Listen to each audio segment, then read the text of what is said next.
Olá IPCA, hoje é sábado, dia 28 de setembro de 2013. Estamos juntos há 482 dias lendo a Bíblia e hoje leremos os capítulos 19 e 20 do primeiro livro de Samuel. Estamos a essas alturas estudando a transição do reinado de Saul para o reinado de Davi e vendo o quanto Saul resiste a essa perda do reinado que já foi decretada por Deus e já foi sentenciada por intermédio do profeta Samuel. Saul de todas as maneiras quer se livrar daquele que agora ele considera seu rival, que é Davi, o rei escolhido por Deus. E como vimos ontem no capítulo 18, Saul por 5 vezes diferentes tenta matar Davi. Primeiro ele lança um dardo contra Davi, tentando cravá-lo na parede, e Davi se esquiva. Depois ele rebaixa Davi a uma posição de combate inferior, pensando que ele poderia morrer na batalha. Depois ele oferece a filha Merabe para Davi, promessa que ele devia ter cumprido porque Davi matou Golias, e essa era a recompensa para aquele guerreiro que fizesse tal façanha, mas ele dá a Davi a condição de que, como dote para se casar com Merabe, ele teria que guerrear as guerras do Senhor, e Davi percebe a armadilha e se recusa, dizendo que era honra demais ser genro do rei. Depois, sabendo que a outra filha agora, Mical, estava apaixonada por Davi, Saul oferece sua filha na intenção de que Mical alice a Saul e então traia Davi e entregue Davi para ser assassinado. Isso também não acontece porque Mical se apaixona por Davi. Por fim, como dote para que Davi se casasse com Mical, Saul requer 100 prepúcios de filisteus, na tentativa de colocar Davi em risco mais uma vez na obtenção desse dote. Davi, desta feita, não desperdiça a oportunidade de se tornar genro do rei e obtém o dote e se salva e não se fere em tudo isso. E já são aqui então contabilizadas 5 tentativas de Saul de se livrar de Davi. É nesse contexto que nós vamos ver Deus preservando Davi. O rei, com todo o seu recurso, com toda a sua fúria, está perseguindo esse jovem, está querendo tirá-lo do caminho, mas Deus o chamou para uma tarefa e Deus haverá de protegê-lo. Os capítulos 19 e 20 começam a nos mostrar um tema que vai ser muito claro a partir daqui até o capítulo 5 de 2 Samuel, e nós vamos falar bastante disso no boletim que será publicado amanhã. A proteção de Deus para com Davi. E nós vamos ver essa proteção agora através de personagens que vão aparecer na história. O primeiro personagem protetor de Davi é Jonatas. Jonatas que fica aliado de Davi e se compromete a contar para Davi os planos de seu pai. Ele chega a obter de Saul um juramento de que Saul não mataria Davi.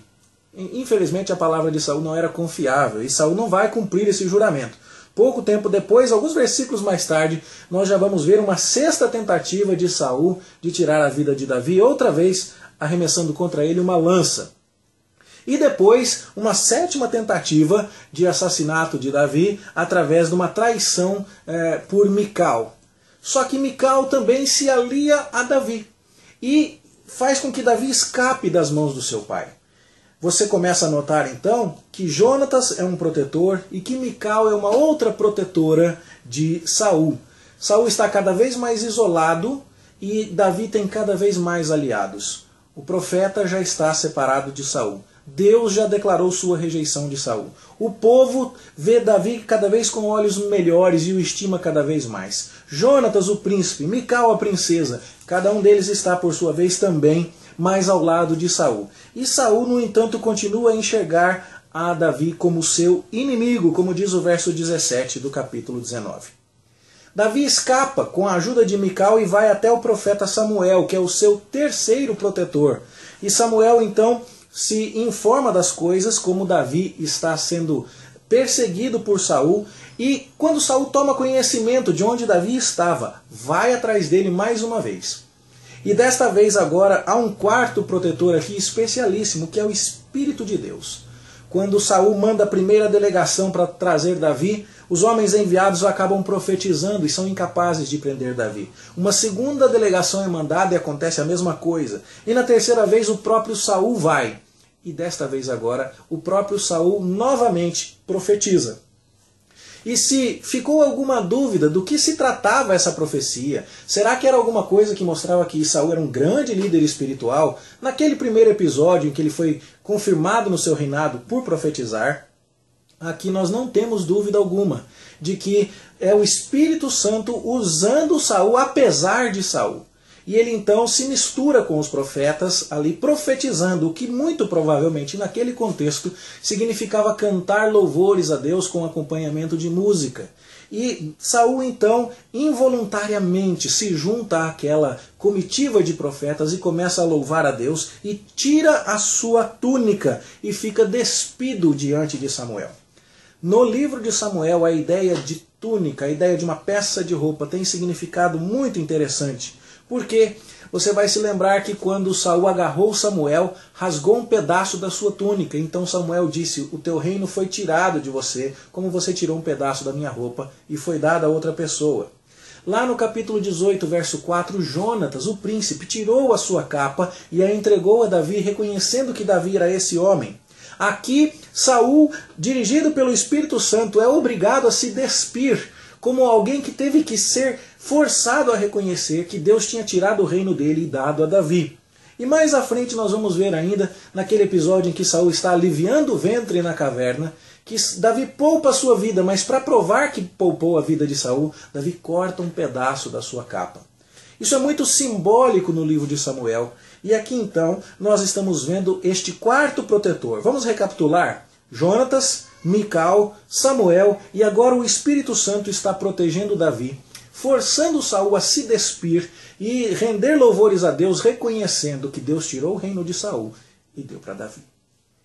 Na sequência, nós vamos ver então que Davi volta até o palácio para encontrar Jonatas e então os dois fazem uma aliança, reconhecendo que de fato Saul estava determinado a matar Davi, mas que Jonatas e Davi seguiriam para sempre com amizade e com aliança. Jonatas tem valor, Jonatas reconhece que Deus escolheu Davi como rei e não resiste a isso como seu pai. Ele chega a admitir no verso 15 do capítulo 20 que quando Deus matasse todos os inimigos de Davi, e é óbvio que Saul está entre eles, que Davi não iria, e ele pede isso a Davi, que Davi não iria atacar a casa de Jonatas. Ou seja, ao mesmo tempo em que ele reconhece que vai deixar o caminho aberto para Davi reinar, ele pede a Davi que use de benevolência para com a sua casa. Quando Davi se tornar rei, isso significa, obviamente, que ele sabe que não será rei, e sim Davi o será. Então, nós temos aqui uma aliança que se firma entre Davi e Jonatas. E isso no livro é muito importante, porque este livro foi provavelmente finalizado depois que Saul já havia morrido, quando Davi então estava reinando e ainda havia alguns descendentes de Saul que poderiam pleitear o trono. Era fundamental mostrar que Davi não foi hostil para com Saul, embora Saul tenha sido hostil para com Davi. E isso então legitimaria a escolha de Davi como alguém que foi chamado por Deus, e não alguém que tomou o trono por vontade própria e à força, mas alguém que cumpria com lealdade os seus juramentos. Aliás, o que Davi jura aqui para com Jonatas, ele cumpre. Se você ler lá 2 Samuel capítulo 9, os 8 primeiros versículos desse capítulo, você vai ver Davi usando de bondade para com os descendentes de Jonatas. E a mesma coisa lá em 2 Samuel capítulo 21, verso 7. Quando Davi promete, ele cumpre. Já Saul jurou e não cumpriu. Então, a sequência é, mais uma vez, Saul irado contra Davi. E agora, quando ele percebe que Jonatas está ajudando Davi, ele se ira contra Jonatas e tenta matar o próprio filho. E chega a dizer aqui no verso 31 do capítulo 20 que enquanto o filho de Jessé, ou seja, Davi, estivesse vivo sobre a terra, nem o Jonatas estaria seguro, nem o reino de Jonatas. Saul de fato se recusa a entender que a casa caiu, que o reino dele já era, que Deus o recusou. Jonatas já sabe disso. E ele já, em tranquilidade, faz uma aliança com aquele que Deus escolheu, porque ele aprendeu uma lição que o seu pai se recusa a aprender.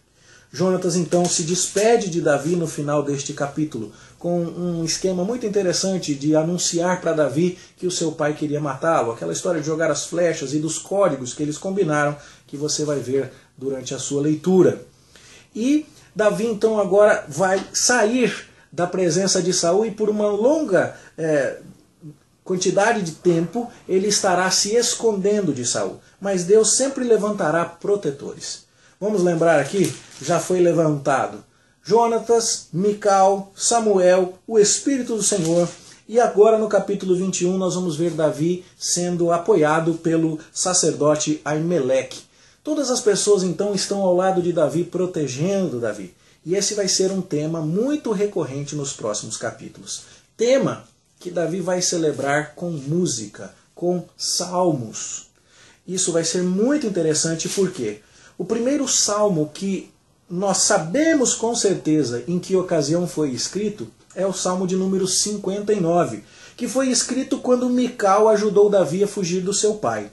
Se você confere o título do Salmo 59, e eu não me refiro aqui ao título editorial que foi colocado em negrito na nossa Bíblia pela Sociedade Bíblica do Brasil. Eu me refiro àquele título que vem em letras itálicas e que faz parte do original inspirado. Ao mestre de canto, segundo a melodia Não Destruas, hino de Davi, quando Saul mandou que lhe sitiassem a casa para o matar. Este é o título inspirado do Salmo 59, que foi escrito precisamente nessa ocasião em que Mical ajudou Davi a fugir do seu pai. E a partir de agora, então, nós começaremos a estudar Salmos, intercalando a leitura de Salmos com o texto de Samuel. Na medida em que as coisas na vida de Davi acontecem, ele escreve salmos para celebrar o livramento de Deus. O primeiro salmo escrito está aqui na altura dos fatos do capítulo 19, quando Mical ajuda Davi. E os próximos salmos serão escritos do capítulo 21, quando Davi foge para os filisteus, quando Davi se esconde numa caverna lá no início do capítulo 22. Por isso, na semana que vem, você vai ver a leitura de Samuel ser intercalada com a leitura de Salmos. E nós vamos então analisar a história de Davi e a poesia de Davi. É muito bonito ver como a adoração de Davi estava relacionada com a sua história de vida. Como este homem, quando cantava e louvava a Deus por algo que ele havia experimentado na sua vida. Precisamente o livramento, a proteção divina. Sobre isso eu convido você a ler com muito interesse a mensagem da Maratona Bíblica na edição do nosso boletim que será publicado amanhã. Trata-se de um texto que vai juntar essas coisas para você. Eu espero que essa leitura ajude você a otimizar a sua compreensão dos Salmos e do livro de Samuel e a entender que a adoração de Davi, os salmos que ele escreveu, que nos ajudam a orar hoje, essa adoração de Davi estava fundamentada naquilo que ele experimentou em sua vida. É o que eu desejo para você. Eu desejo que, estudando a palavra de Deus e experimentando Deus em sua vida diária, sua adoração seja marcada por coisas que você fala ao Senhor, não porque você ouviu falar, mas porque você experimentou. Eu desejo a você uma rica vida de experiências com Deus. Nem que seja esta vida obtida através de muita perseguição e tribulação, como foi Davi. Mas nós que vemos o que este homem extraordinário escreveu, o que ele deixou para nos orientar em nossa adoração, inspirado pelo Espírito Santo, nós que temos contato com estes salmos tão belos, temos que reconhecer que a provação na vida de Davi foi o cenário no meio do qual este homem foi capaz de adorar de forma tão intensa e tão bela. É isso que eu desejo a você. Uma vida de adoração recheada de conteúdo. Uma vida em que a sua história seja uma história de alguém que experimentou a bênção real de Deus. Quando você abrir os seus lábios para louvar, que não seja um louvor teórico, mas que seja um louvor real na sua vida. É a oração que eu faço por você, em nome de Jesus. Vamos orar agora? Pai, te agradecemos por ver Davi, o salmista, sendo livrado e protegido pelo Senhor, que o chamou para ser rei, sendo abrigado nos teus braços de amor enquanto Saul espumava de raiva contra ele. Te agradecemos por saber que o Senhor também nos ama e nos protege e cuida de nós para que cumpramos aquilo para o que o Senhor nos chamou. Ajuda-nos a viver uma vida tão intensa na tua presença como Davi viveu. de tal forma que a nossa adoração não seja meramente teórica, mas reflita as experiências reais que tenhamos contigo. Dá-nos essa graça, ó Deus. Nós te pedimos em nome do Senhor Jesus. Amém. Bom estudo para você e até amanhã na igreja, se Deus quiser. Até lá.